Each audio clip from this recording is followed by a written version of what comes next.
وصف رخ ان کا کیا کرتے ہیں، وصف رخ ان کا کیا کرتے ہیں، شرح و شمس الضحیٰ کرتے ہیں، ان کی ہم مدح و ثنا کرتے ہیں، جن کو محمود کہا کرتے ہیں۔ اپنے مولا کی ہے بشان عظیم، جانور بھی کریں جن کی تعظیم، پیڑ کرتے ہیں ادب سے، سنگ کرتے ہیں ادب سے تسلیم، پیڑ سجدے میں گرا کرتے ہیں، واہ واہ واہ۔ انگلیاں پائیں وہ پیاری پیاری، جن سے دریائے کرم ہے جاری، جوش پر آتی ہے جب غم خواری، تشنے سیراب ہوا کرتے ہیں، لب پہ آ جاتا ہے جب نام جناب، منہ میں گھل جاتا ہے شہد نایاب، کیا بات ہے، سبحان وجد اللہ میں سبحان ہو اللہ۔ کے ہمیں جاں بےتاب، اپنے لب چوم لیا کرتے ہیں، اپنے دل کا ہے انہیں سے آرام، سونپے ہیں اپنے انہی کو سب کام، لو لگی ہے کہ اب اس در کے غلام، چارہ درد رضا کرتے ہیں۔ آج کی یہ محفل عظمت قرآن کے حوالے سے منعقد ہے، اور فنکار ناظم کی نشانی یہ ہے کہ کچھ نہ بول کر بھی سب کچھ بول دے۔ یہ علامہ صدیق نوری صاحب کا فن ہے کہ انہوں نے نہ کچھ کہہ کے بھی مجھے عنوان کا پابند کیا، اور میں نے پھر انہی کے اشاروں میں اسی عنوان کی طرف اپنے رخ کو موڑا ہے جس کی طرف انہوں نے اشارہ دیا، اور میں نے تلاوت بھی اسی آیہ کریمہ کی اور 2 احادیث اللہ کی توفیق سے پڑھنے کا شرف حاصل کیا۔ سبحان اللہ اللہ سبحان رب اللہ۔ العزت اس کے متعلق مجھے حق کہنے اور آپ سب کو حق سن کر اس پر عمل کرنے اور اسے عام کرنے کی توفیق عطا فرمائے۔ آمین اللہم آمین۔ چونکہ ناظم صاحب نے بتایا کہ یہ ردا پوشی کی تقریب کا ایک حصہ ہے یہ محفل، اور ساتھ ہی ساتھ مدرسے کی سنگ بنیاد بھی رکھی جانی ہے، اللہ کی بارگاہ میں دعا ہے کہ اللہ پاک ہمارے حافظ عمران نظامی صاحب اور ان کے جتنے رفقا اس کار خیر کے لیے کاوش اور کوشش کر رہے ہیں، پنج تن پاک کے صدقے، حضور غوث العظم دستگیر سرکار غریب نواز کے صدقے آسانیاں پیدا فرمائیں۔ آمین اللہم آمین۔ اس وقت جو دین اور سنیت کے کام کے لیے کھڑا ہے بے شک وہ ہمارے لیے ولی، کتب اور ابدال سے کم نہیں ہے۔ کیا بات ہے، بالکل حق ہے۔ اس کی وجہ یہ ہے کہ آج سب کو اپنی پڑی ہے۔ جب سب کو آج اپنی پڑی ہے تو ایسے موقع پر اگر کوئی دین کے لیے کھڑا ہے تو ہم سب کو اس کا اتنا ہی احترام کرنا چاہیے جیسے کسی ولی، قطب یا ابدال کا کیا جا سکتا ہے۔ ہمیں اس کی بات کو ایسے ہی اہمیت دینی چاہیے جیسے کسی ولی، قطب یا ابدال کی بات کو ہم اہمیت دیتے ہیں۔ اس بات کا ذمہ دار میں خود ہوں، اگر آپ کو کوئی اعتراض ہو تو آپ اس سے اختلاف کر سکتے ہیں۔ میری بات حرف آخر نہیں ہے، لیکن یہ میری عقیدتوں کا خراج ہے۔ میں ہر دین کے خادم کو اسی نظر سے بے شک دیکھتا بالکل ہوں۔ حق ہے۔ اس کی وجہ یہ ہے کہ یاد رکھنا اور ہمیشہ یاد رکھنا، اگر انسان پہاڑوں میں بیٹھ کر عبادت کرے تو اس کا فائدہ تنہا اس کی اپنی ذات کو ملتا ہے۔ بالکل حق ہے۔ پہاڑوں میں بیٹھ کر اگر عبادت کرے اس کا فائدہ تنہا اس کی اپنی ذات کو ملتا ہے، اور وہ اکیلا جنت میں جائے گا اگر اس کی عبادت قبول ہوئی تو اکیلا جنت میں جائے گا۔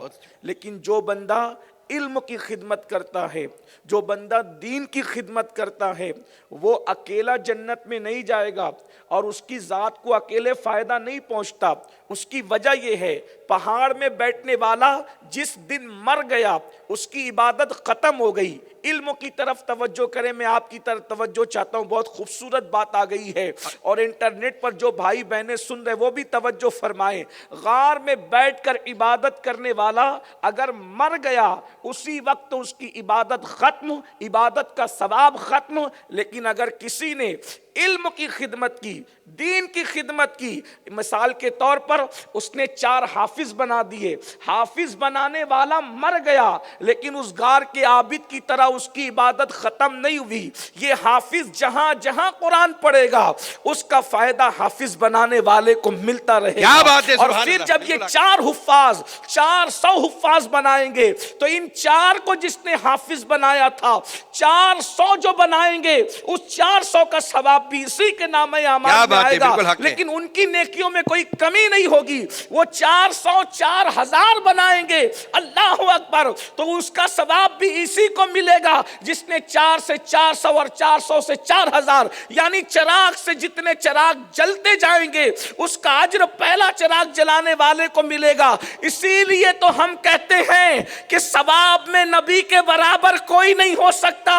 اس کی وجہ یہ ہے کہ صدیق اکبر کو مسلمان میرے نبی نے بنایا, فاروق اعظم کو مسلمان میرے نبی نے بنایا, عثمان غنی کو مسلمان میرے نبی نے بنایا, علی مرتضیٰ کو ایمان کی دولت میرے نبی نے دی. اب قیامت تک دین صحابہ کے ذریعے جتنا آگے بڑھتا جائے گا ہر کلمہ پڑھنے والے کا ثواب مصطفیٰ ناجان رحمت کے نام اعمال کی طرف لوٹتا رہے گا. کیا بات ہے, سبحان اللہ. جو جتنے بھی سجدے زمین پہ ہو رہے ہیں سب کے سجدے میں کمی کیے بغیر ہر سجدے کا اجر جو ہے وہ مصطفیٰ جان رحمت کی طرف لوٹ رہا ہے. بے شک بے شک بے شک بے شک, حق ہے, حق ہے صاحب. اسی لیے عمل میں بھی کوئی نبی کے برابر نہیں ہو سکتا. یہ دین اور علم کی خدمت ہے. اسی لیے میرے آقا فرماتے ہیں جو علم کی وجہ سے, جس نے علم کی خدمت کی اور علم کی وجہ سے جو دین کا کام کرتا ہے, علم کا کام کرتا ہے, وہ علم کی وجہ سے ہمیشہ زندہ رہتا ہے. آج امام غزالی کا نام کیوں لیا جاتا ہے؟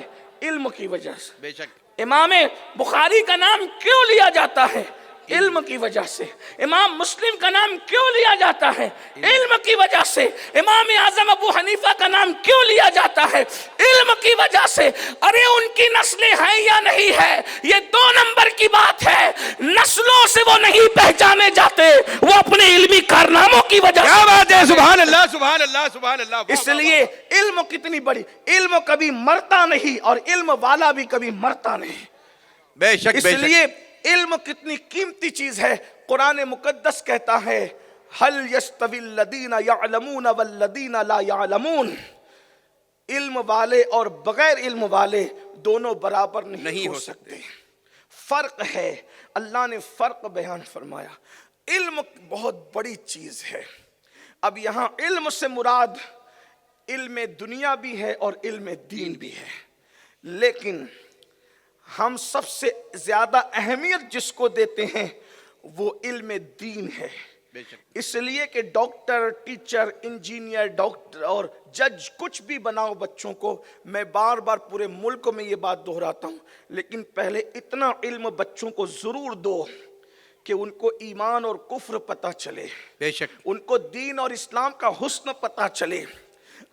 فرض جتنا ہے علم ہر بچے اور بچی کو آنا چاہیے. اور کیا ہی بہتر ہوتا کہ کم سے کم خاندان کا ایک بچہ عالم دین بنتا, خاندان کا ایک بچہ حافظ قرآن بنتا, خاندان کی ہر بچی عالمہ اور قاریہ بنتی.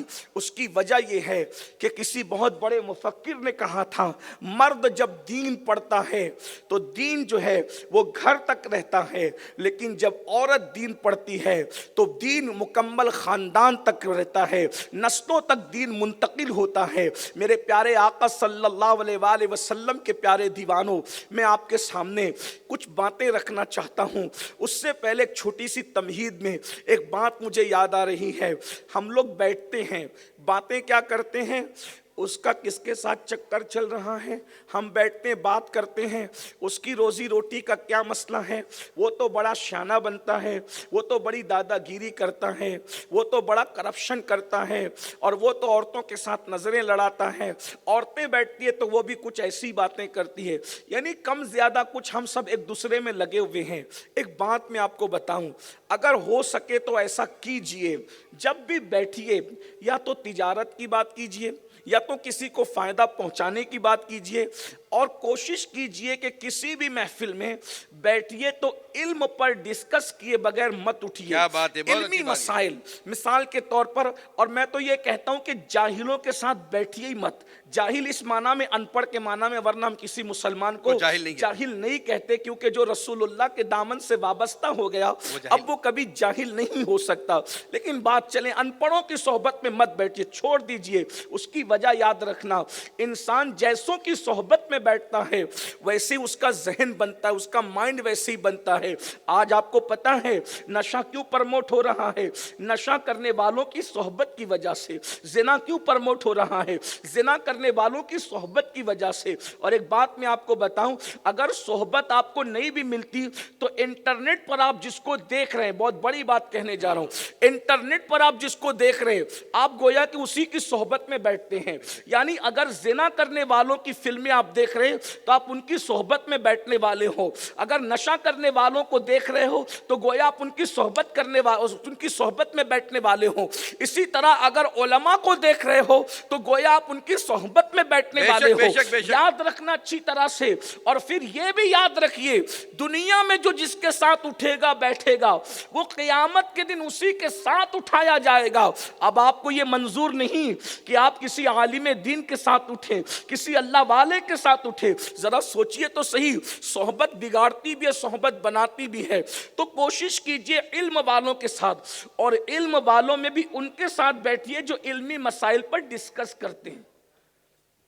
اگر آپ نے یہ ماحول کریٹ کیا، نہیں کرنا ہمیں کسی کے بارے میں بات، اس کا کرتا چھوٹا، اس کی آنکھ چھوٹی، اس کی یہ سب غیبت کر کے ہمیں زنا سے بدتر کام نہیں کرنا۔ الغیبت اشد من الزنا۔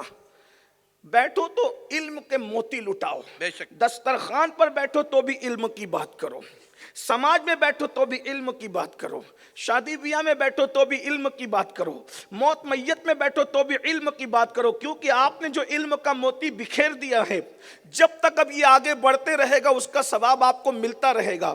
اور یہاں تک فرمایا کسی کو دین کی ایک بات سکھانا، کسی کو دین کی ایک بات سکھانا 70 سال کی عبادت سے بہتر ہے۔ کیا بات ہے، بالکل حق ہے، بالکل حق ہے۔ اللہ کے رسول علیہ السلام فرماتے ہیں بلغوا انی ولو آیا، پہنچا دو میری طرف سے اگرچہ ایک ہی بات ہو۔ اب میں آپ کو بتاؤں اس ماحول کا فائدہ کیا ہوگا اور یہ ماحول کس طرح بنتا ہے۔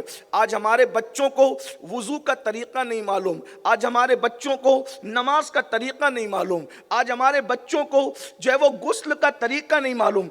غسل خانے کے اندر مہنگا سے مہنگا شیمپو رکھا ہوا ہے، توجہ، غسل خانے میں رکھو، مجھے کوئی اعتراض نہیں ہے، کیونکہ ہم لوگ جو ہے دقیانوسی خیال کے نہیں ہیں۔ اگر اللہ نے نوازا ہے 100 والا رکھتے ہو، 1000 والا رکھو، ہمیں اعتراض نہیں۔ مہنگا شیمپو ہے، مہنگا فیس واش بھی موجود ہے، مہنگے صابن بھی موجود ہے، ساری خوشبو کے سامان ہے، پورا سجا ہوا ہے، آپ کا جو ہے وہ واش روم سجا ہوا ہے، لیکن غسل کا طریقہ معلوم نہ ہونے کی وجہ سے تم ناپاک کے ناپاک ہی رہ رہے ہو۔ کیا بات ہے، بالکل حق ہے۔ بدن پر تو تم نے قیمتی لوشن مل لیے، یہ جیل لگایا، وہ صابن لگایا، وہ شیمپو لگایا، وہ فیس واش استعمال کیا، لیکن تم پاک نہیں ہوئے میرے بھائی۔ تو پتا چلا ایک غسل پر تو سینکڑوں روپے خرچ کر کے بھی پاک نہیں ہو پا رہا ہے، اور تیرے اسلاف وہ تھے جو ندی کے پانی میں غسل کر کے پاک ہو جایا کرتے تھے۔ وجہ ان کے پاس علم تھا، تیرے پاس علم نہیں ہے، فرق ہے۔ ان کے پاس علم تھا، تو جس کا جو غسل ہی نہیں کر پا رہا ہے، جو ناپاک ہی، 3 بچے ہو گئے یہ ناپاک، اس کو غسل ہی نہیں آتا، اس کا غسل کبھی اترا ہی نہیں۔ 4 بچے ہو گئے، اس کا غسل کر، تو جو ناپاک رہے گا، وہ جو جنبی رہے گا اس حالت میں مرے گا تو اس کا کیا ہوگا؟ جو عورتیں غسل نہیں سیکھ پاتی ہیں وہ ناپاک ہی رہے گی، کیا ہوگا؟ تو بات یہ ہے علم نہیں ہے، بچوں کو سکھانا ہوگا، اور اس کے لیے ماحول ماں باپ کو بنانا ہو، گھریلو ماحول کے اندر ماں باپ کو علمی ماحول، محلے میں علمی ماحول۔ مجھے جو واقعہ یاد آیا میں وہ عرض کرنا چاہ رہا ہوں۔ سیدی اعلیٰ حضرت امام اہل سنت کا نام آپ نے سنا ہوگا۔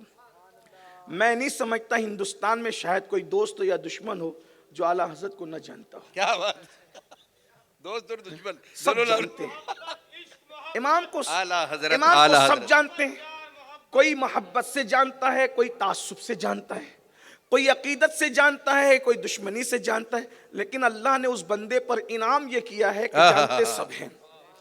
ان کے دور میں بھی ان کی شہرت بہت تھی، تو ان سے بڑے بڑے علم والے لوگ ملنے کے لیے مشتاق رہتے تھے، کیونکہ ان کے پاس علم بہت تھا۔ بہت ان کی علمی صلاحیت کا اندازہ اس بات سے لگائیے، میں بہت اپنے عنوان سے دور ہو گیا ہوں، لیکن بات آئی ہے تو عرض کر رہا ہوں تاکہ آپ کا ذہن بنے۔ ان کی علمی صلاحیت کا اندازہ اس بات سے لگائیے کہ وہ بندہ جیومیٹری میں بھی ناپ پڑتا ہے۔ کیا بات، مجھے کوئی شاعر ایسا نہیں ملا کہ جس نے جیومیٹری کی زبان میں نعت پڑھی ہو۔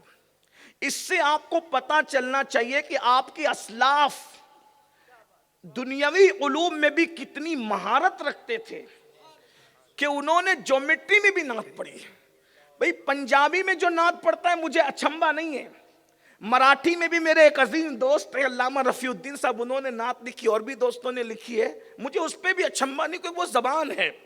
لیکن جیومیٹری ایک علم ہے، اس علم میں کبھی نعت نہیں لکھی گئی، اور میں سمجھتا ہوں کہ شاید ظاہری نظر میں لکھی بھی نہیں جا سکتی ہے، یہی بات ہے نا، نہیں لکھی جا سکتی، لیکن علم جب مہارت پاتا ہے تو پھر علم کتنا بلند کر دیتا ہے انسان کو۔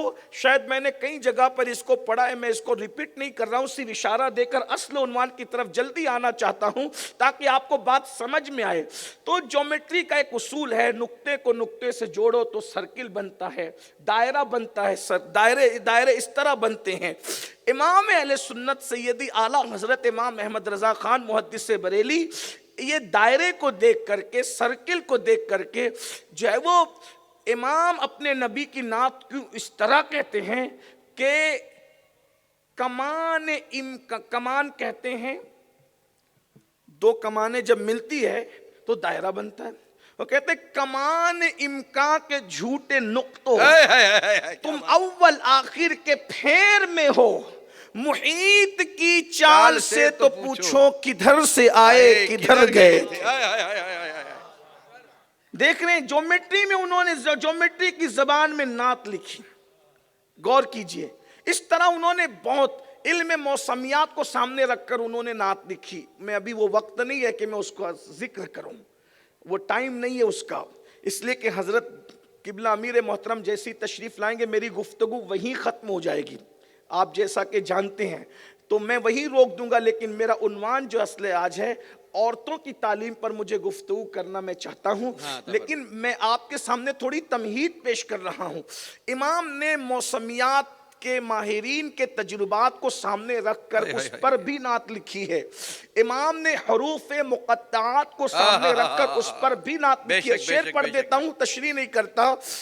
وہ کہتے ہیں کاف گیسو ہاں دہن، یہ حروف تہجی اس کو کہتے ہیں، کاف گیسو ہاں دہن یا ابرو آنکھیں عین صاد، یہ حروف تہجی میں پہلے مصرے میں نعت آ گئی۔ حضور کی آنکھ، حضور علیہ السلام کی زلفیں، انہوں نے حروف تہجی میں بیان کیا، کاف گیسو ہاں دہن یا ابرو آنکھیں عین صاد، یہ حروف تہجی میں پہلا مصرع ہے نعت کا۔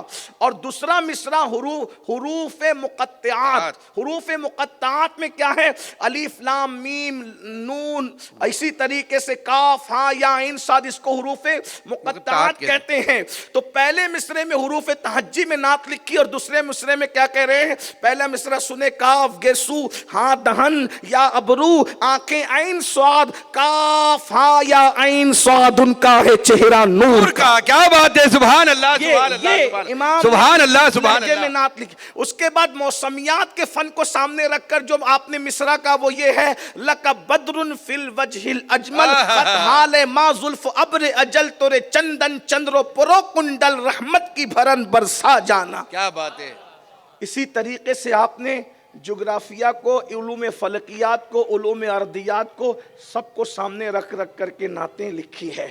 حتیٰ کہ مرغی کو، کبوتری کو، درختوں کو، جنگلوں کو، کسانوں کو سامنے رکھ کر بھی آپ نے نعت لکھی ہے. اس کا وقت نہیں، ٹائم ہوتا تو میں اس پہ عرض کرتا، لیکن ٹائم نہیں ہے. بس دیکھیے ارضیات کے علوم کو رکھ کر کیسے نعت لکھی. کہتے ہیں خورشید تھا کس زور پر، کیا بڑھ کے چمکا تھا قمر، بے پردہ جب وہ رخ ہوا، یہ بھی نہیں وہ بھی نہیں.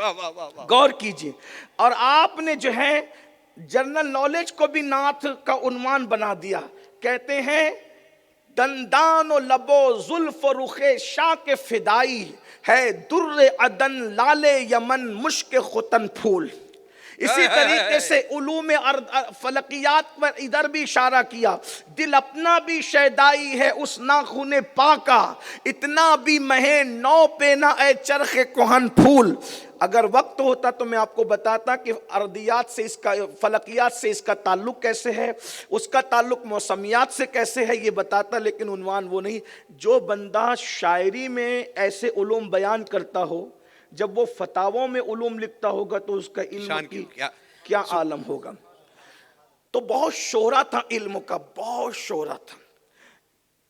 محققین کہہ رہے ہیں 108 علوم و فنون میں اللہ نے ان کو مہارت دی تھی. بے شک یہ مہارت کے علوم ہیں، جانتے کتنے تھے یہ تو اللہ جانے. ابھی تحقیق کے دروازے کھلے ہوئے ہیں. بہرحال تو بہت شہرا تھا. ایک بزرگ تھے، وہ بھی بہت بڑے عالم اور علامہ تھے. بتانا یہ چاہتا ہوں علمی ماحول کیسے بنتا ہے، یہ بتانا چاہتا ہوں. تو ان کا نام تھا، آپ ہی کے علاقے کے تھے وہ، راجستھان کے. مولانا عبد الکریم صاحب نہیں، ان کا نام تھا حضرت علامہ سید دیدار علی الوری رحمۃ اللہ علیہ. بالکل ہے، بالکل ہے صاحب. یہ سید دیدار علی الوری، الور تو آپ کے راجستھان میں ہے نا، اگرچہ بارڈر پر ہے لیکن ہے راجستھان میں. تو وہ آل رسول تھے اور بہت بڑے عالم تھے. تو اعلیٰ حضرت کا ذکر سنا تھا، جیسے آدمی سنتا ہے نا، ذکر سنتا ہے، ذکر سنا تھا اعلیٰ حضرت رحمت اللہ علیہ کا. تو ان کے دوست اعلیٰ حضرت کے دوست تھے. ابھی تک سید دیدار علی صاحب اعلیٰ حضرت سے ملے نہیں تھے. البتہ ان کے جو دوست سید دیدار علی صاحب عالم تھے، ان کے دوست عالم تھے اور وہ اعلیٰ حضرت سے ملتے جلتے تھے. تو جب بھی ملاقات ہوتی تھی وہ اعلیٰ حضرت کا ذکر چھیڑ دیتے تھے سید دیدار علی صاحب کے سامنے کہ کیا آدمی ہے یار، کیا علم ہے یار، کیا یہ ہے وہ. ارے چھوڑو یار اس آدمی کی بات، پٹھان ہے ذات کا اور بہت نکچڑا ہے. نکچڑا یعنی کسی کو خاطر میں نہیں لاتا، غصے والا آدمی. اس لیے کہ غلط پروپیگنڈا جو ہے نا بہت شریف لوگوں کو بھی متاثر کر دیتا. بے شک بالکل صحیح. اور امام کے دور میں، ان کے زمانے میں بھی لوگوں نے بہت غلط پروپیگنڈا. ہمیشہ اچھی شخصیات کے خلاف ہم آپ کو غلط پروپیگنڈا ملے گا، اور بہت بالکل حق بات کہی صاحب آپ تو نے. شکار ہو ہی جاتے ہیں، لیکن پروپیگنڈے کی حیثیت یہ ہوتی ہے کہ بہت شریف لوگ بھی اس کا شکار ہو جاتے ہیں. آج بھی امام احمد رضا سے بہت سارے لوگ غلط فہمی کا شکار ہے کہ یار یہ وہ آدمی ہے جو خانقاہوں کی مخالفت کرتا تھا اور یہ سما کو منع کرتا تھا اور وہ یہ کرتا تھا اور وہ کرتا تھا، وہ کرتا تھا. میرا عنوان یہ بھی نہیں ہے، لیکن میں نے جب امام اہل سنت کو پڑھا تو مجھے ایسا لگا نہ وہاں خانقاہی سما کا انکار ہے، نہ وجد کا انکار ہے، نہ جو خانقاہی رسومات کا انکار ہے، بلکہ حقیقت تو مجھے یہ لگتی ہے کہ امام احمد رضا وہ ہے جس نے خانقاہی رسومات کو دلیل کی زبان عطا فرما. کیا بات ہے، سبحان اللہ سبحان اللہ. حق کے صاحب دلیل کی زبان عطا فرما دی. آپ نے خانقاہی رسومات کو دلیل کی زبان بے شک بے شک بے شک بے شک. یہ اتنا ضرور کہوں گا، دیکھو کوئی ہو، کسی بھی اللہ والے کے ساتھ تعصب کا برتاؤ کرنا تو بہت بری بات ہے. ایک عام انسان کے ساتھ بھی انسان کو تعصب کا برتاؤ نہیں کرنا چاہیے، بلکہ اگر کوئی کافر بھی ہو تو اس کے ساتھ بھی آپ تسلط کریں مگر تعصب نہ کریں. سیدنا فاروق اعظم نے ہمیں یہ سکھایا کہ جب رسول اللہ کی بارگاہ میں ایک منافق اور یہودی مقدمہ لے کر کے گئے تو حضور علیہ السلام نے منافق کے کلمے کو دیکھ کر کے یہودی کو محروم نہیں فرمایا، بلکہ حضور علیہ السلام نے تعصب کیے بغیر یہودی اس معاملے میں اپنے حق پر تھا اسی کے حق میں فیصلہ دے کر کے بتا دیا کہ یہاں تسلط تو ہے، یہاں تعصب نہیں ہے. ہمارا مذہب تسلط کا مذہب ہے، ہمارا مذہب تعصب کا مذہب نہیں ہے. غور فرمائے، اس لیے جب ہم کافر کے لیے جو ہے بے جا تعصب نہیں کرتے، حد شریعت نہیں توڑتے، تو کسی ولی کے لیے، کسی اللہ والے کے لیے ہم کس طریقے سے ایسا کر سکتے ہیں؟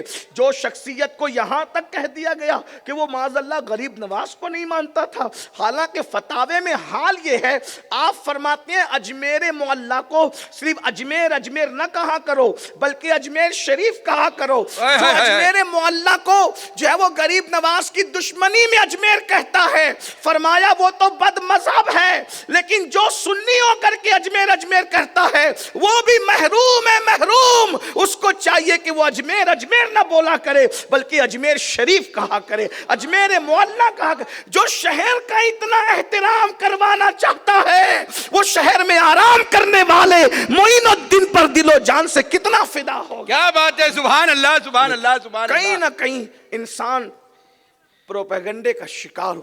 پروپیگنڈا بہت خطرناک چیز ہے بہرحال، لیکن حقائق حقائق ہوتے ہیں. یہ بھی پروپیگنڈے کا شکار تھے. یار پٹھان ہے، نک چڑھا ہے، غصیلا آدمی ہے، جو شدتی آدمی ہے. ارے چھوڑو یار، انہوں نے ذہن بنایا. ایک بار آپ ملیں، دیکھو کسی سے بھی مل کر کے معاملہ پتہ چلتا ہے. کسی کے بارے میں بھی بہت تعریف سنو تو بھی مل کے دیکھو کہ ہاں جناب کیا ہے، اور بہت غلط پروپیگنڈا ہو تو بھی ملنا چاہیے. اور بلکہ اسلام تو یہ کہتا ہے کہ پہلی ملاقات میں کسی کے بارے میں رائے قائم نہیں کرنا چاہیے. بالکل صحیح ہے، بالکل صحیح ہے. بہرحال سید دیدار علی الوری رحمۃ اللہ علیہ کا ذہن بن گیا کہ میں نے بریلی جانا ہے اور مولانا احمد رضا سے ملاقات کرنا ہے. اعلیٰ حضرت تو ہم آپ کہہ رہے ہیں، وہ تو بھی مولانا احمد رضا ہی کہہ رہے ہیں، سید صاحب. اور تو یہ آئے بریلی شریف.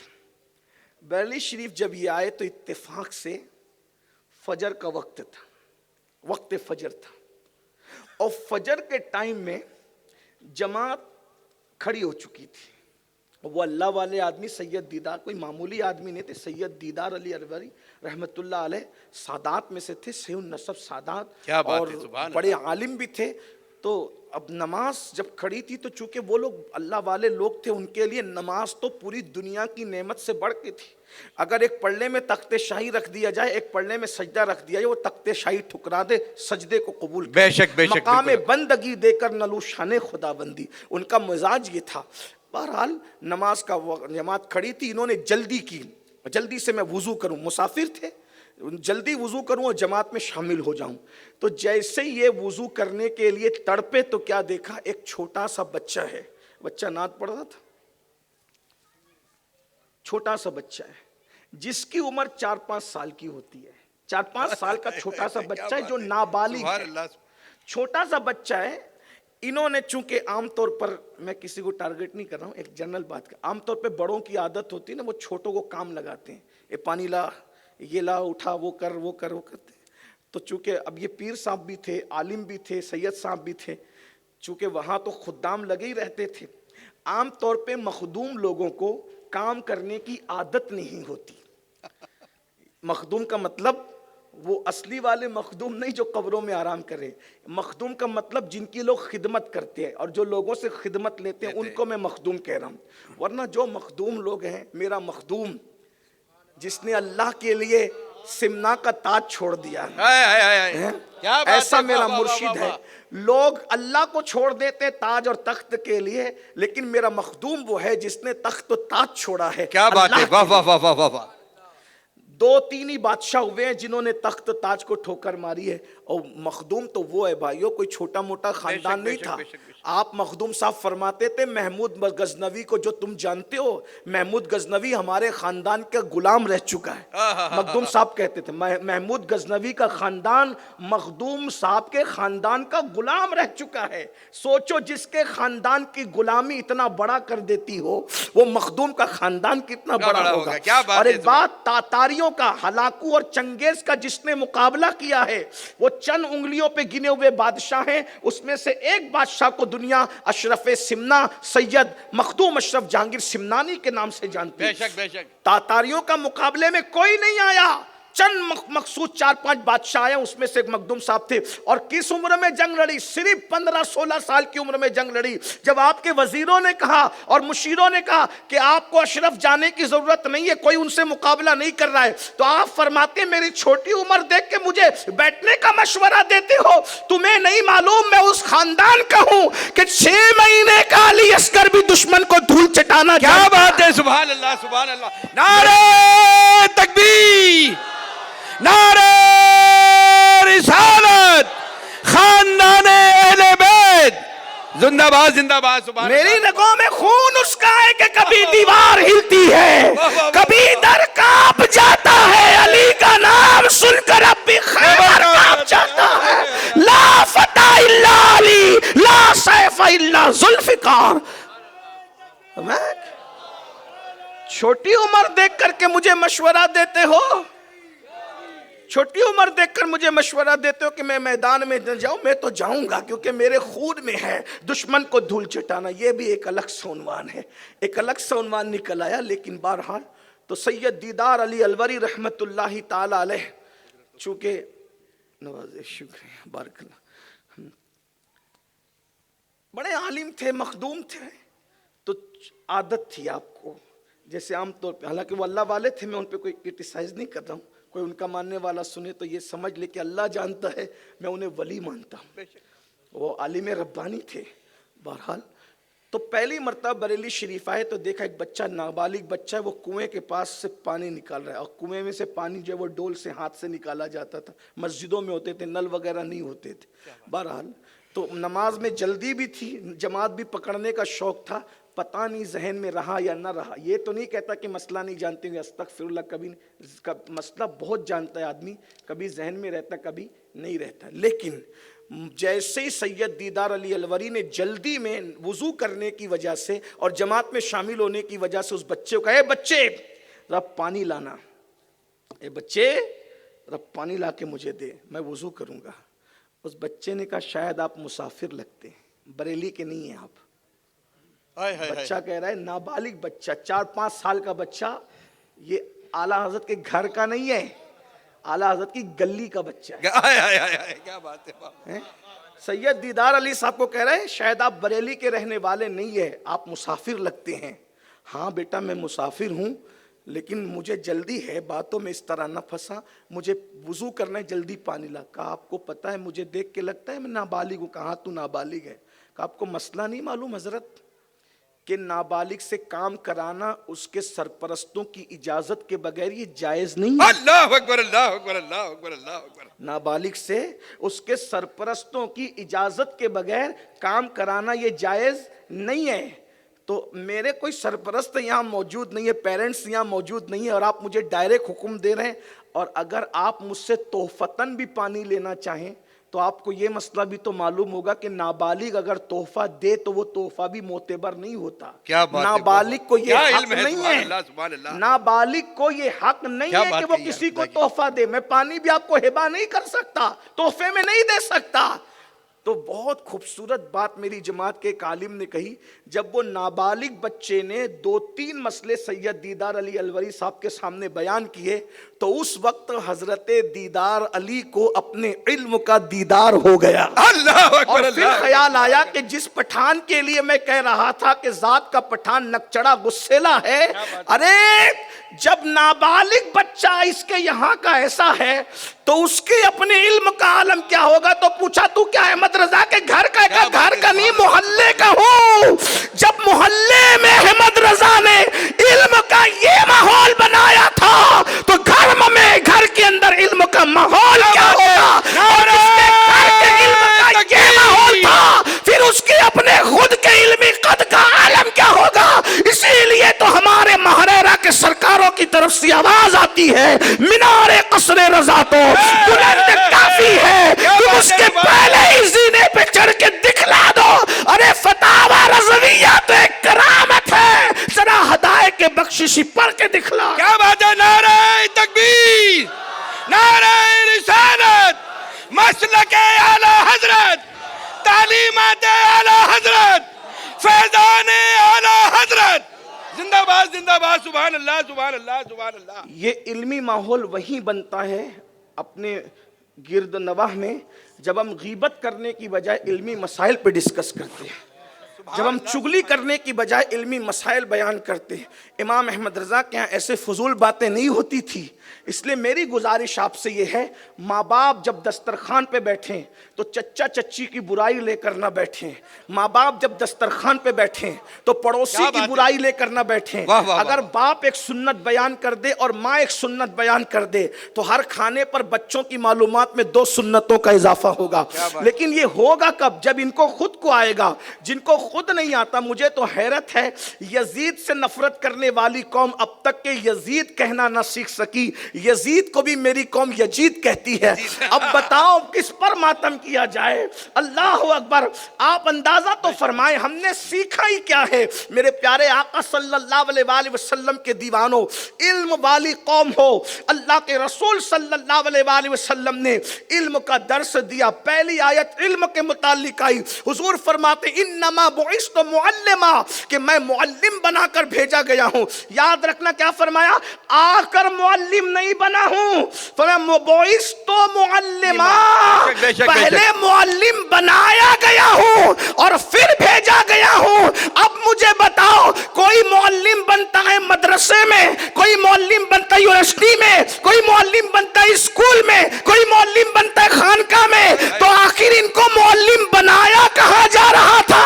اس لیے کہ آنے سے پہلے بن رہے تھے تو پتا چلا درسگاہ خدا کی تھی، بنانے والا خدا تھا، بننے والے مصطفیٰ ہے۔ کیا بات ہے، سبحان اللہ سبحان اللہ سبحان اللہ۔ جس کو خدا نے بھیجا ہو آخر اس کے علم کا عالم کیا ہوگا؟ لیکن یہاں بھی ان پڑھ قوم حضور کے علم کو ناپ رہی، کہا ان کو تو یہ نہیں آتا تھا، ان کو تو وہ نہیں آتا تھا، ان کو میں نے کہا کلمہ پڑھا یا منافقت کر رہا ہے؟ ارے نادان، جس کو خدا نے پڑھا کے بھیجا، بحر العلوم جس کو پڑھا دے اس میں شک نہیں کرتا، اور جس کو خدا نے پڑھایا ہے اس کے علم میں تو کمی نکالتا ہے۔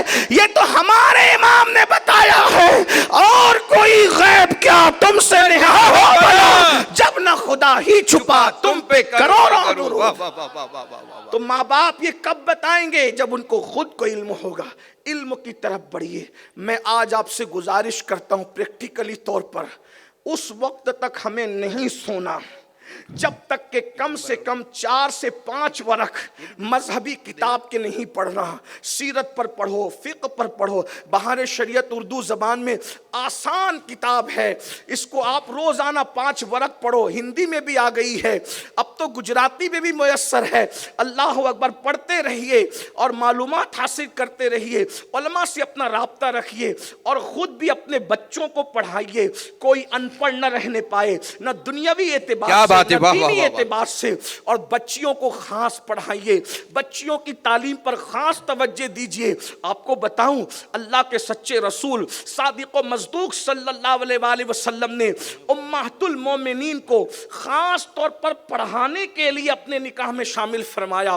حضور کی ازواج سے نکاح کرنے کے بہت ساری حکمتیں ہیں۔ ایک حکمت جو بہت بڑی یہ بیان کی جاتی ہے وہ یہ کہ حضور علیہ السلام نے ان کو علم سکھانے کے لیے نکاح فرمایا۔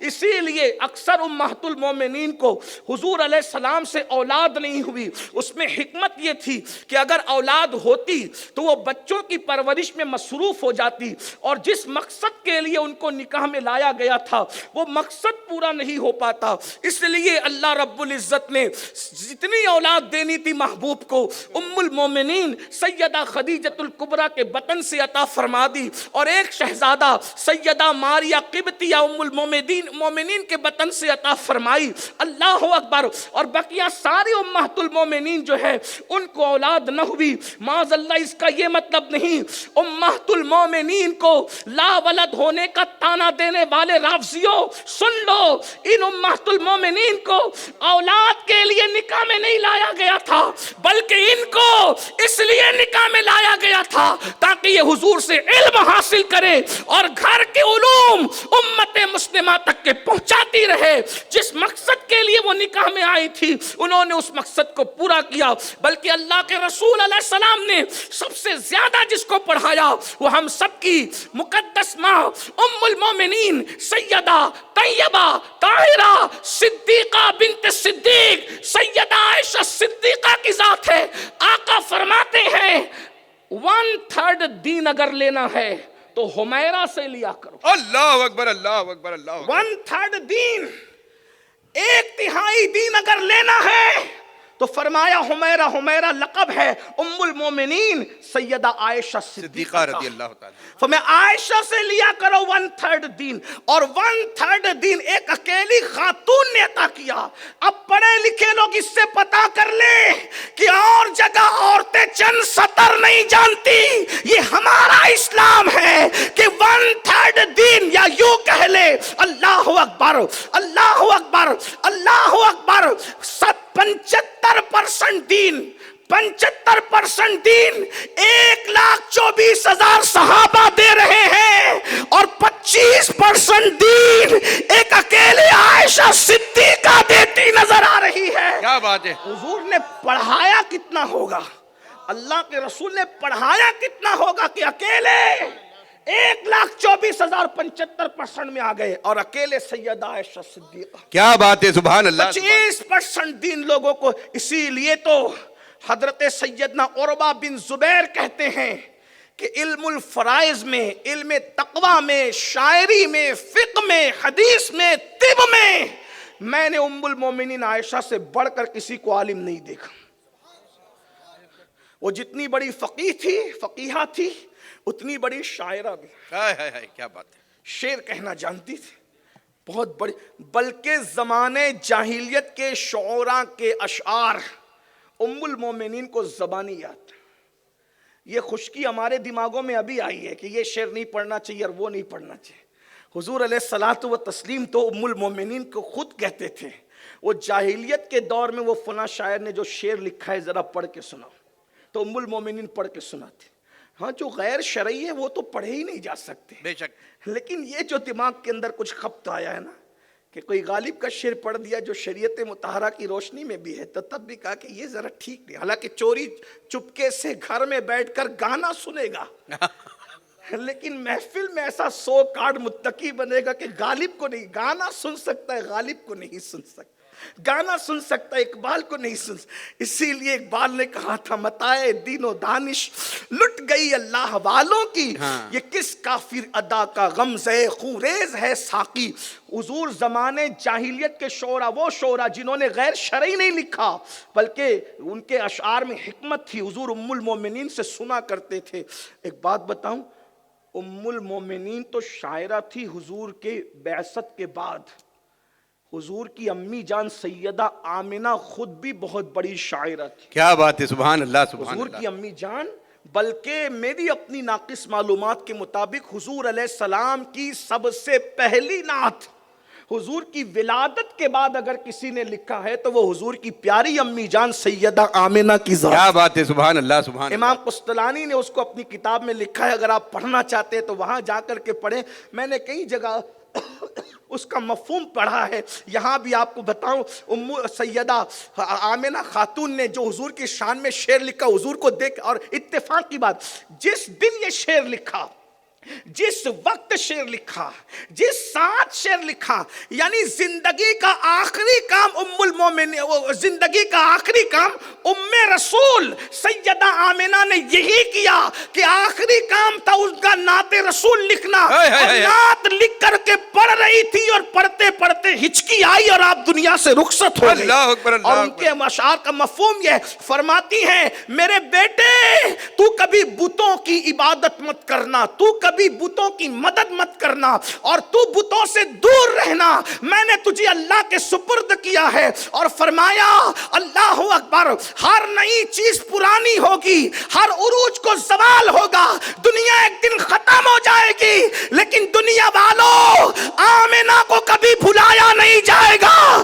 آمنہ کا ذکر ہمیشہ ہوتا رہے گا، کیونکہ میں نے ایسے 14ویں رات کے چاند جیسے بیٹے کو جنم دیا ہے کہ میرے بیٹے کی وجہ سے دنیا میرا ذکر کرتی رہے گی. کیا بات ہے, سبحان اللہ سبحان اللہ سبحان حضور کی اللہ. امی جان صرف نعت نہیں لکھ رہی ہے بلکہ حضور کی نعت میں پیشن گوئی بھی کر رہی. مجھے نہیں پتا یہ تمہارا گاؤں کیا نام ہے اس کا, نمباڑا تھا کہ نہیں تھا اس وقت, لیکن نمباڑا میں آج ذکر آمنہ ضرور ہو رہا ہے. اے رسول اللہ کی پیاری امی جان, ہماری مخدومہ, تم پر ہمارے ماں باپ, ہماری جان, ہماری اولاد قربان. تم جیسی ماں کون ہو سکتی ہے؟ کسی کا بیٹا غوث, قطب, ابدال اور ولی, نبی, موسیٰ, عیسیٰ, داؤد, ایوب, آپ کا شہزادہ تو اللہ کا محبوب ہے, محبوب. اور آپ اللہ کے محبوب ہیں, ایسے محبوب. ہر محب آپ کا محبوب خدا ہوتا ہے, ہر محب آپ کا محبوب خدا ہو. تو یاد رکھیے حضور کی امی جان بھی شاعرہ, شعر کہہ رہے ہیں, اتنی پڑھی لکھی ہیں اس اعتبار سے کہ شاعرہ ہیں.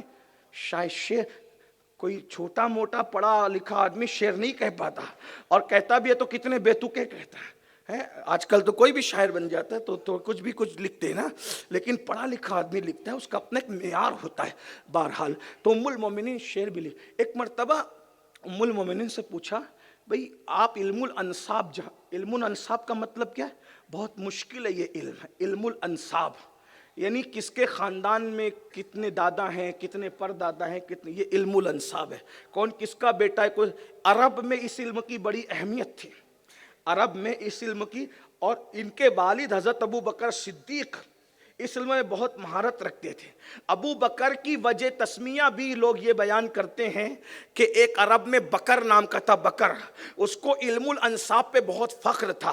لیکن ایک دن صدیق اکبر کے سامنے, چونکہ آپ کا نام تھا عبداللہ, یعنی حضرت عبداللہ ابن عثمان کے سامنے بکر ڈھیلا پڑ گیا, اس کا علم الانساب مان پڑ گیا, تو لوگوں نے کہا یہ تو عبداللہ بکر کا بھی باپ نکلا, یعنی یہ ابو بکر ہے. علم دیکھ کر کے کہا یہ ابو بکر, کہتے ہیں نا وہ فلاں کا باپ فلاں, تو ایسے تو کہا یہ تو علم, ہم تو اس کو سمجھتے تھے بکر کو بہت آتا, لیکن بکر سے زیادہ یہ عبداللہ کو آتا, یہ تو بکر کا بھی باپ ہے. تو اس دن سے لوگوں نے آپ کو ابو بکر کہنا شروع کیا. ابو بکر کہنے کی وجہ آپ کا نام ابو بکر نہیں ہے, آپ کا نام عبداللہ ہے, اور آپ کے ابا کا نام ابو قحافہ نہیں ہے بلکہ عثمان ہے. تو یہ بھی آپ کو پتہ ہونا چاہیے.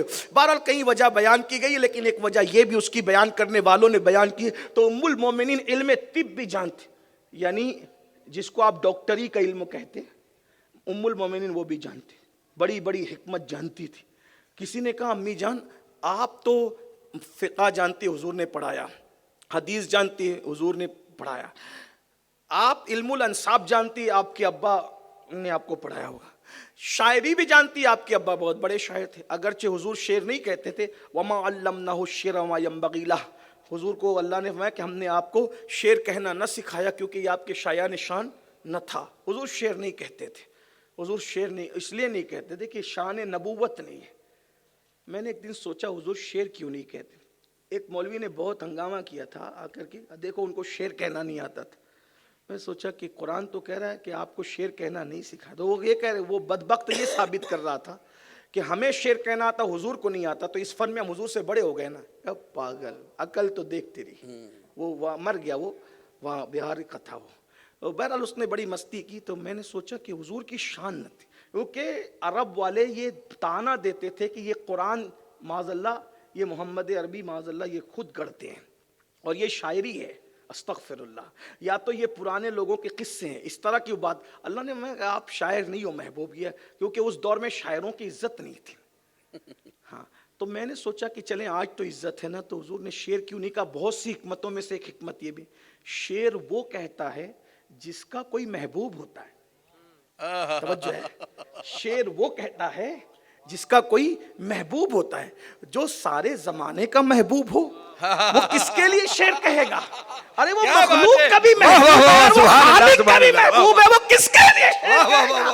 اس لیے کہ جس کا محبوب ہوتا ہے وہ زلف بیان کرتا ہے, رخ بیان کرتا ہے, لیکن محبوب تم کس کے زلف و رخ, کیونکہ شاعر متاثر ہوتا ہے زلف و رخسار سے تب شعر کہتا ہے. لیکن پیارے تیری زلفیں تو ایسی ہیں, تو کس کی زلفوں سے متاثر ہوگا؟ کیونکہ تیری زلفوں کو زلفیں پیدا کرنے والا خالق خود کہتا ہے واللیل.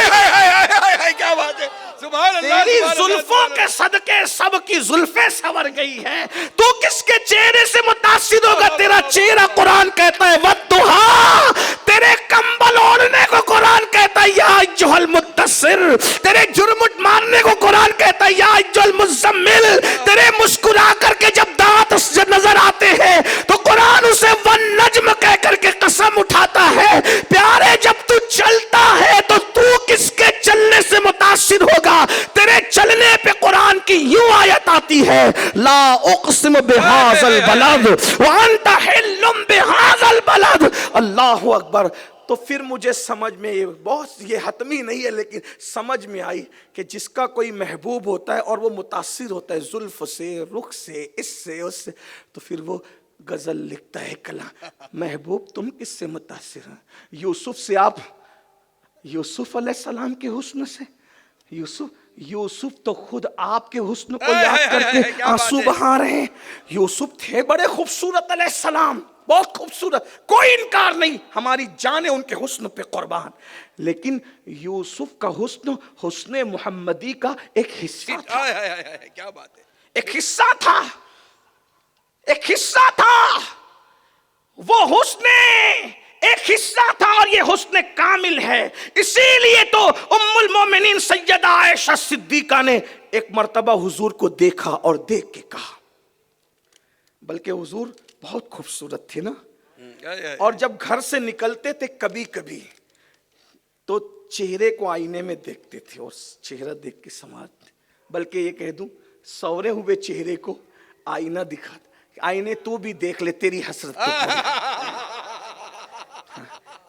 کیا بات ہے، سبحان اللہ سبحان اللہ۔ ایک مقام پر میں نے عرض کیا، حالانکہ میں شاعر نہیں ہوں، شاعر حضرت مجھے معاف کرے، جرأت کی ان کے گروپ میں گھسنے کی، لیکن معاف کریے گا، میں عرض کیا تھا ایک مقام پر جب یہ منظر یاد آیا کہ حضور آئینے میں دیکھ کر اپنی جب وہ داڑھی شریف اور زلفیں شریف سنوارا کرتے تھے، سوری ہوئی کو سنوارتے تھے اس لیے کہ آئینے کی بھی حسرت پوری ہونا، تو میں نے عرض کیا تھا کہ دیکھ کر مجھ کو زینتیں کرتے، دیکھ کر مجھ کو زینتیں کرتے، آئینہ ان کا بن گیا ہوتا، آئینہ ان کا بن گیا، کاش آنکھوں میں مجھ کو رکھ لیتے، کاش آنکھوں میں مجھ کو رکھ لیتے، سرمے چشم بن گیا ہوتا۔ کیا بات ہے، سبحان اللہ سبحان اللہ۔ سرمے چشم بن گیا۔ بہرحال تو حضور علیہ السلام آئینے کو دیکھ کر کے زلفیں سنوار رہے تھے، لیتے تھے، اور کبھی جب آئینہ میسر نہیں ہوتا تو حضور پانی میں دیکھ کر کے جو ہے وہ، اس سے پتہ چلا کہ زینت کتنی بڑی چیز ہے۔ آج کل ہم لوگ نکلتے ہیں تو کچھ سجتے دھجتے نہیں بولتے، سادگی اسلام کا نام ہے میرے بھیا، سادگی ایسے آنکھوں میں کیچڑ لے کے گھومنے کو نہیں کہتے، یہ ملیچھا پن ہے، یہ سستی ہے، غفلت ہے، گندگی ہے۔ آج کل جو نوجوان لڑکوں کی عورتوں سے طلاق ہو رہی ہے، لڑکیوں کی طلاق ہو رہی ہے، یا تو عورتوں نے بننا سنورنا چھوڑ دیا ہے یا تو مردوں نے بننا سنورنا چھوڑ دیا۔ عورتیں شوہر کے لیے نہیں بنتی، صحیح بات، اس کو چاہیے کہ وہ شوہر کے لیے بنے، اور مرد بھی گھر سے نکلتے وقت تو غسل کر کے نکلتا ہے باہر جانے کے لیے۔ توجہ ہے آپ کی؟ میں حیا کے پردے میں بہت بڑی بات کہہ رہا ہوں۔ بالکل حق کے صاحب، بالکل۔ طلاق پر کنٹرول کرنا ہے تو مرد بننا سنورنا سیکھیں، لیکن کس کے لیے؟ بازار والوں کے لیے نہیں، گھر والی کے لیے۔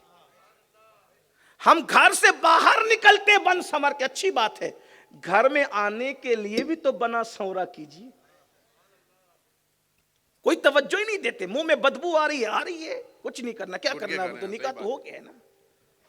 یہ نہیں، حضور علیہ السلام، اگرچہ حضور علیہ السلام خوشبو حضور پہ رشک کرتی ہے، مگر حضور علیہ السلام گھر میں آنے کے بعد سب سے پہلے جو کام کیا کرتے تھے وہ مسواک کر کے وضو فرمایا کرتے۔ تعلیم امت کے لیے ہم گھر میں ایسے ہی گھسے آتے ہیں، سگریٹ کی بدبو آ رہی ہے، گٹکے کی بدبو آ رہی ہے، تمباکو کی بدبو آ رہی ہے، گھر میں گھسے چلے آ رہے ہیں۔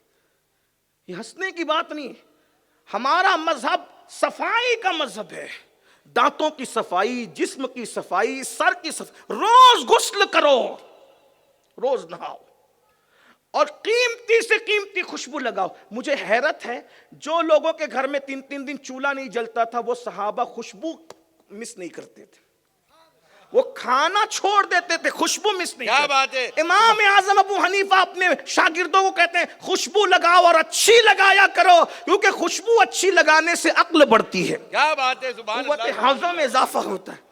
آپ دیکھیں مولا علی کے نکاح کی بات آئی، مجھے یاد آ گئی، دیکھو خوشبو کی ہمارے یہاں کتنی اہمیت ہے۔ مولا علی سے کہا کہ تمہارا نکاح میں فاطمہ کے ساتھ کرنے جا رہا ہوں، کہا یا رسول اللہ میرے پاس تو کچھ نہیں ہے، فرمایا کہ گھوڑا میں نے دیا تھا، تلوار بھی دیا تھا، زرہ بھی دیا تھا، گھوڑے بھی ضرورت ہے، تلوار بھی ضرورت ہے، زرہ بیچ دو۔ زرہ بیچ کر کے پیسہ لائے تو سرکار نے کیا فرمایا؟ کیا فرمایا حضور نے؟ کیا فرمایا؟ مہر کا انتظام کرو اور خوشبو کا انتظام کرو۔ کھانے کا انتظام کرنے کی بات نہیں کی، مہر کے بعد جو خریدنے کا حکم دیا وہ خوشبو خریدنے کا حکم دیا ہے۔ میاں بیوی کے تعلقات اگر استوار ہو سکتے ہیں تو اچھی خوشبو کا اس میں بڑا عمل دخل ہے۔ اللہ کے رسول علیہ السلام فرماتے مجھے دنیا سے تمہاری 3 چیزیں پسند ہے، ایک نکاح والی عورتیں، دوسری خوشبو، اور تیسرا نماز میں میری آنکھوں کی ٹھنڈک ہے۔ تینوں کی اہمیت کو بھلا دیا۔ خوشبو ہمارے مذہب کا حصہ ہے۔ ارے اس سے بڑھ کر اب میں خوشبو کی کیا فضیلت بیان کروں؟ آقا ارشاد فرماتے ہیں اگر کوئی دودھ دیا کرے تو انکار مت کیا کرو، اگر کوئی خوشبو دیا کرے تو انکار مت کیا کرو، اگر کوئی تکیہ دیا کرے تو انکار مت کیا کرو، 3 چیزوں کا انکار مت کرو۔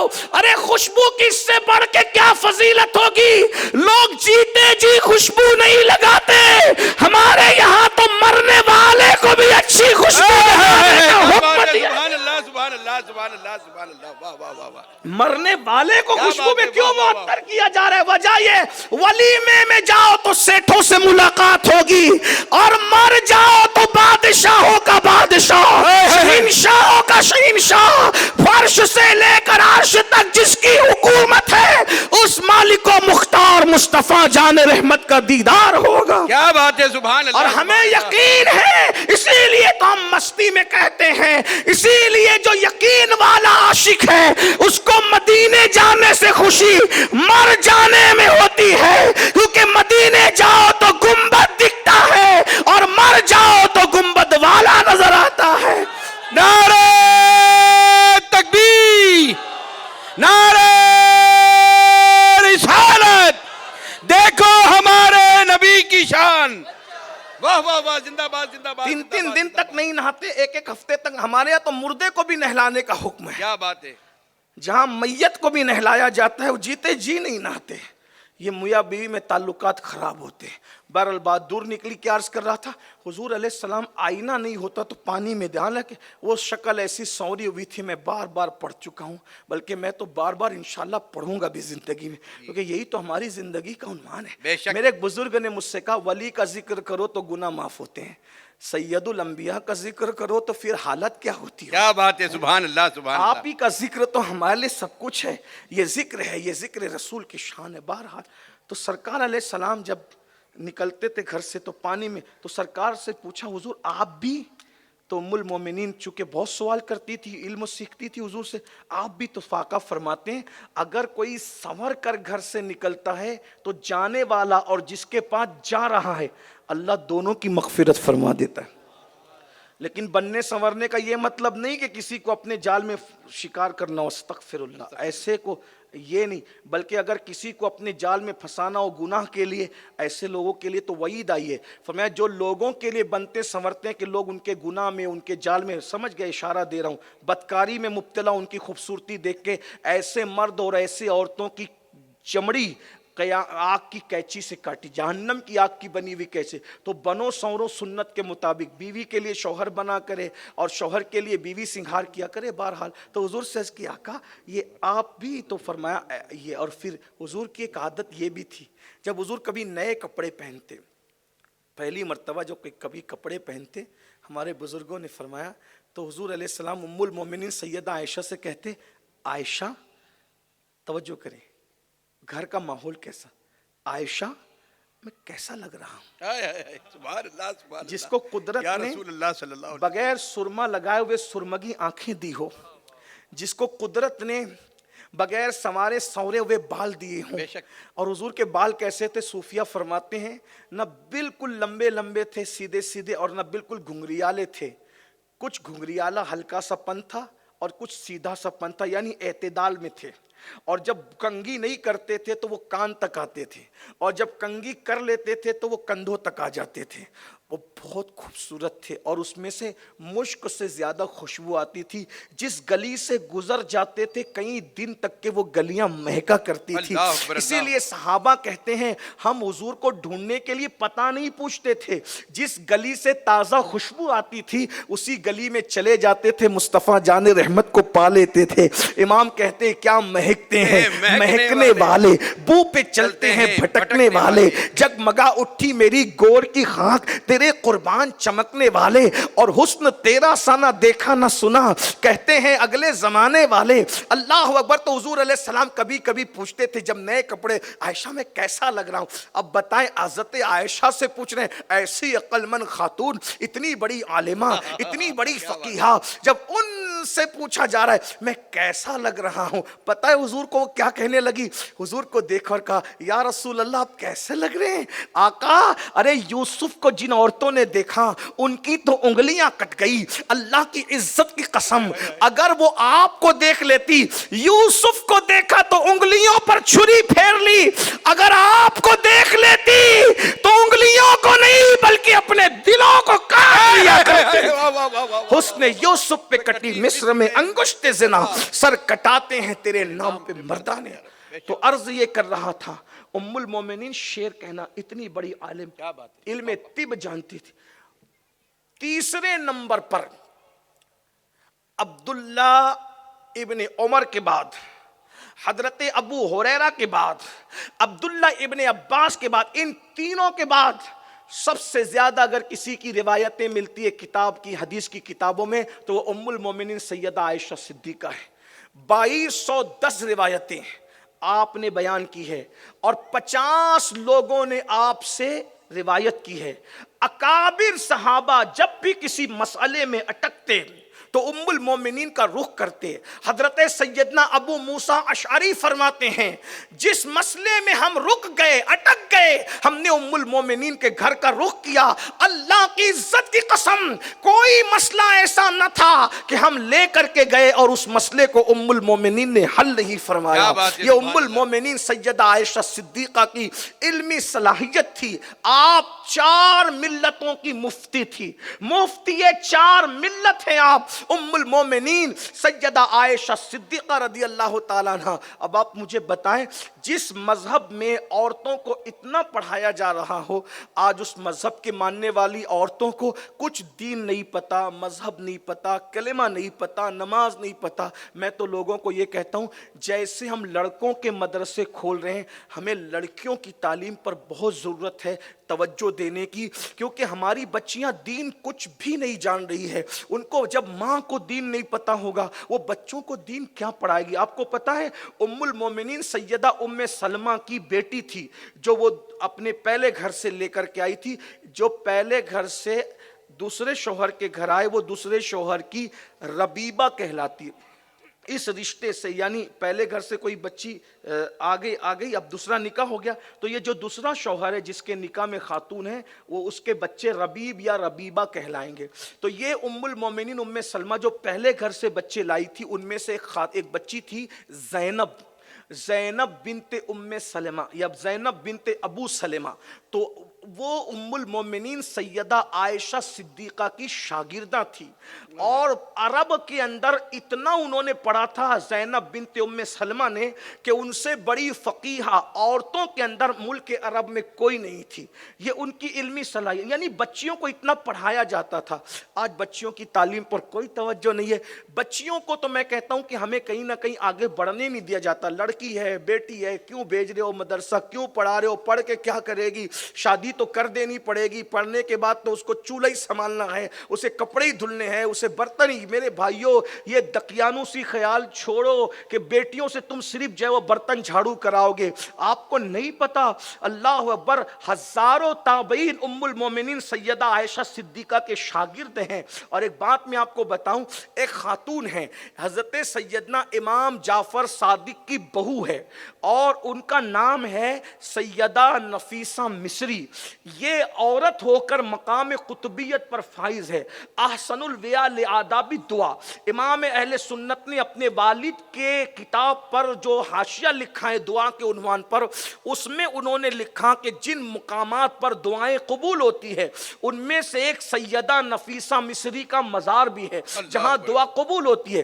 یہ مقام قطبیت پر فائز ہے. سیدہ نفیسہ مصری امام جعفر صادق رضی اللہ تعالیٰ کی بہو ہے، یعنی امام حسین کے خاندان کی بہو ہے، امام حسن کے خاندان کی بیٹی ہے.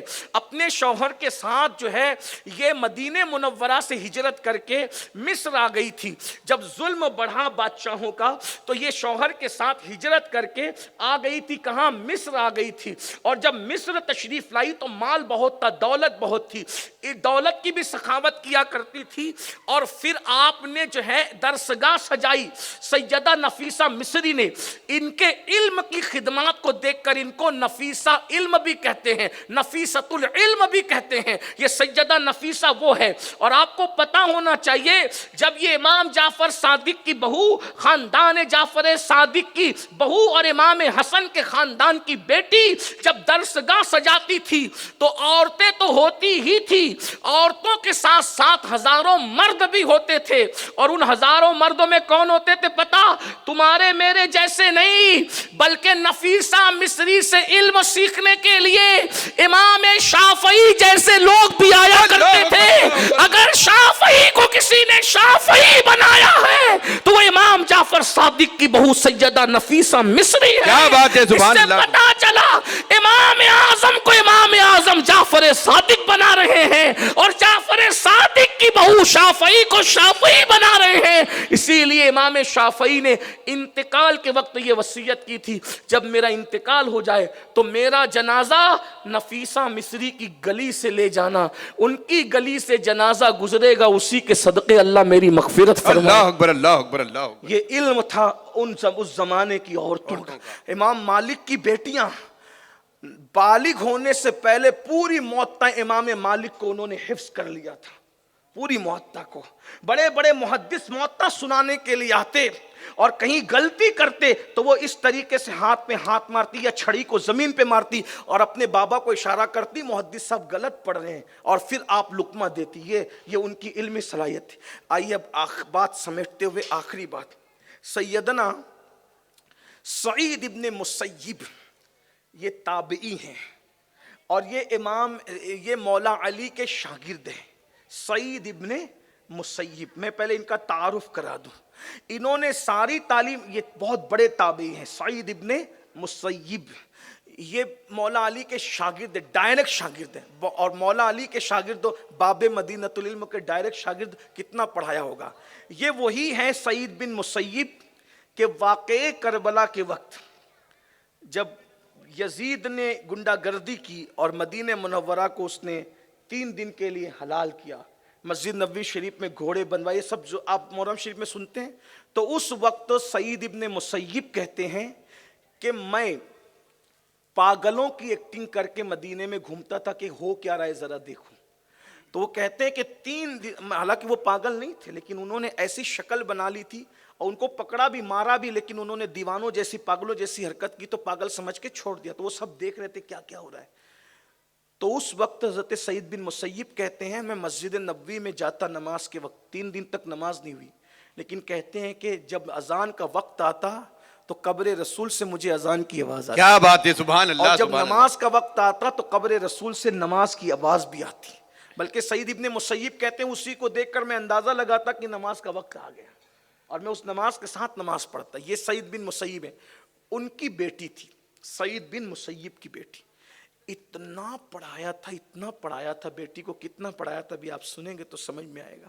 آج کل پڑھا ہی نہیں رہے ہیں، اسی لیے اصلاح معاشرہ کے جلسوں کی ضرورت پیش آ رہی ہے. بے شک. بیٹوں کو بھی پڑھاؤ دین، بیٹیوں کو بھی پڑھاؤ، بہت پڑھاؤ. لیکن ایک بات ضرور رکھ دوں، بیٹیاں نازک شیشے ہوتے ہیں.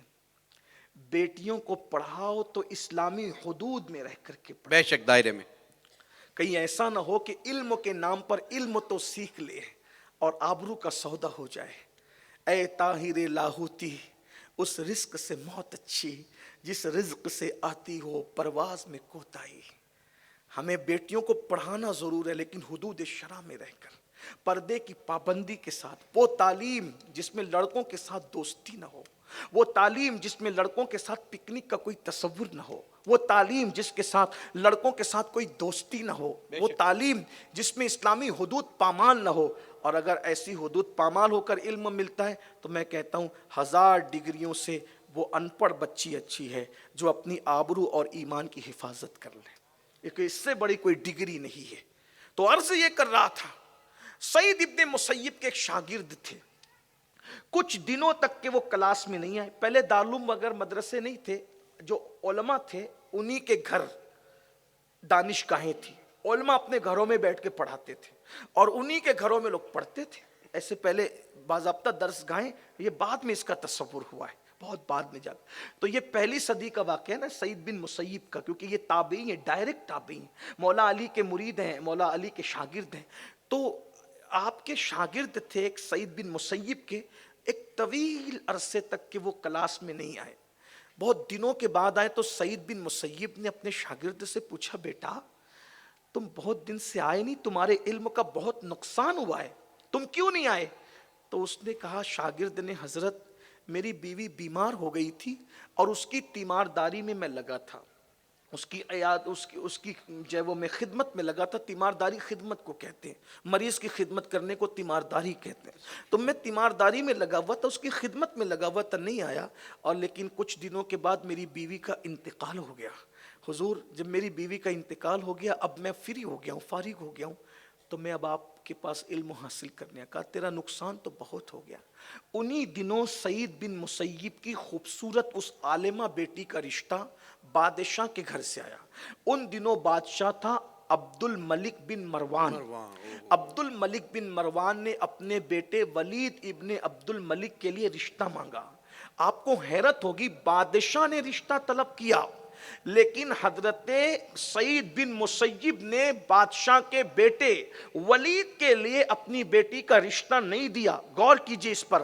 آج ہمارے پاس بھی علمی کمی کی وجہ سے مالدار ہو، چاہے سود کا دھندا ہو، چاہے جوے کا دھندا ہو، چاہے شراب کا دھندا ہو، یہ سارے دھندے دیکھتے ہیں لیکن ہم حلال حرام نہیں دیکھتے. حضرت سیدنا سعید ابن مسیب رضی اللہ تبارک و تعالیٰ عنہ نے ولید کے لیے اپنی بیٹی کا رشتہ نہیں دیا. جب بادشاہ نے بار بار مطالبہ کیا، رشتہ نہیں دیا، تو عبد الملک نے کیا کیا پتہ ہے؟ 100 کوڑے مارے حضرت سعید بن مسیب کو کہ تو اپنی بیٹی میرے گھر کیوں نہیں دیتا. فرمایا میں ایسے بے دینوں کے یہاں اپنی بیٹی نہیں دے سکتا. تو اون کا جبہ پہنایا اور اون کا جبہ پہنا کر کے پانی ڈالا اس میں، اور سردی کی راتوں میں سعید بن مسیب کو بطور سزا کھڑا کر دیا. لیکن پھر بھی آپ نے بیٹی نہیں دی سعید بن مسیب نے. اور آپ کے وہ شاگرد جو علم میں دلچسپی رکھتے تھے اپنی بیٹی کو اس کے گھر لے گئے. آئیے حضرت تشریف لانے، حضرت کا استقبال کریں. نعرہ تکبیر، نعرہ رسالت. علماء